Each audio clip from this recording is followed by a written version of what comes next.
जदीद कराची, कदीम कराची, जानिए कराची का हाल कराची कराची में। अस्सलाम वालेकुम, मैं मुसव्वर बलोच आपका मेज़बान प्रोग्राम कराची कराची के साथ आपके सामने हाजिर हूँ। नाज़रीन, जैसा कि आप जानते हैं कि हम इस प्रोग्राम में उन शख्सियात को लेके आते हैं कि जिन्होंने कराची की खिदमत की किसी भी हवाले से, चाहे वो कोई भी शोबा हो। तो आज भी हमारे साथ जो है ना वो एक फ़र्जंदे कराची जो है वो मौजूद हैं। आपने जो है ना आजकल जो है ना मुख्तलिफ़ अखबारात पढ़ते होंगे और मुख्तलिफ़ चैनल्स भी देखते होंगे, और उसके अंदर जो है ना वो बड़ा एक दो नाम जो है वो बड़े उनको जो है ना वो हाईलाइट किया जा रहा है, उन पर हिज़्ज़ा सराई की जा रही है।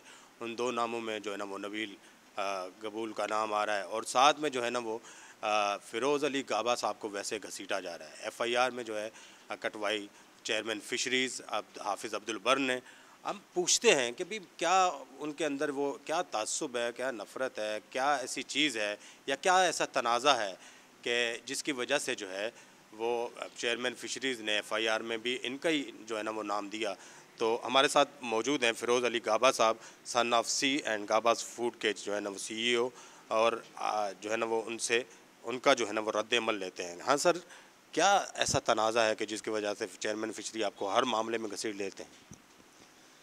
एक्चुअल मैं तो अपने घर था, मेरा कोई वास्ता भी नहीं था वहाँ जो FIR से।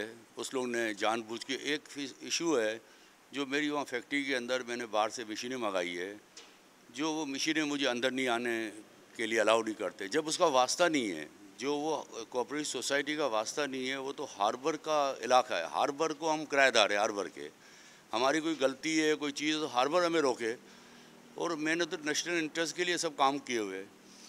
और ये चीज़ें जब यूरोपियन यूनियन आई तो 3 दफ़ा मैंने 2001 में, 2003 में, 2007 में हमने तो 50-60 हज़ार किलो बर्फ़ डेली मैंने बांटी है।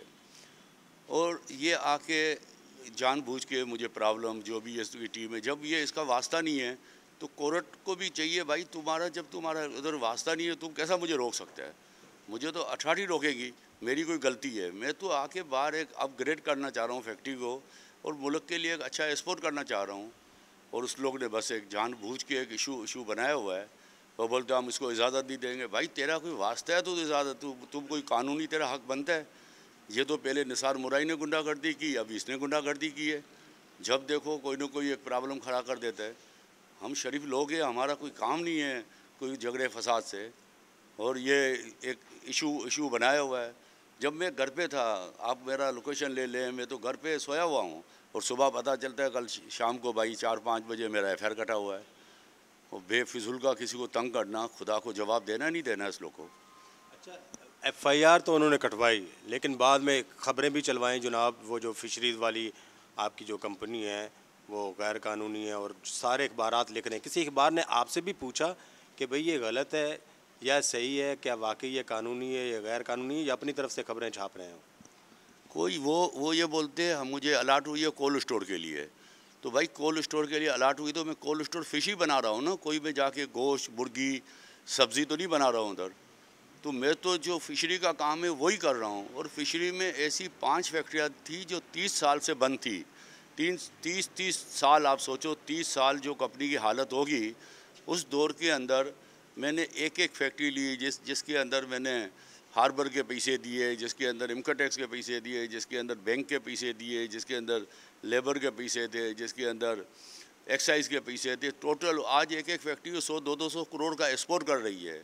आज वो फैक्ट्री में नहीं लेता तो आज भी वो फैक्ट्री ऐसी बंद पड़ी होती है। आज 40 साल 50 साल हो जाते हैं फैक्ट्री को बंद होते हुए।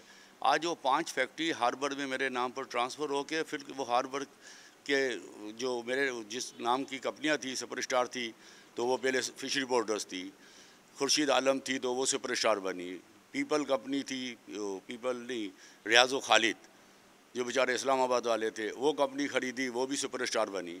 तो इस टाइप की कंपनियां हमने ख़रीदी, 5 फैक्ट्रियाँ ख़रीदी, कोरल थी, PMP थी। उस टाइप की कंपनियां हमने ख़रीद के आज तो रनिंग हालत में है। तो बल्कि कोई शाबाशी देने के बजाय ये FIR करता है। कोर्ट के अंदर भी ये मेरे केस आज चल रहे, कोई फ़ैसला नहीं है। मैं गलत हूँ तो मुझे भाई सज़ा दो, मैं जायज़ हूँ, मैं राइट हूँ तो मुझे शाबाशी दो और मेरा मसला हल करो।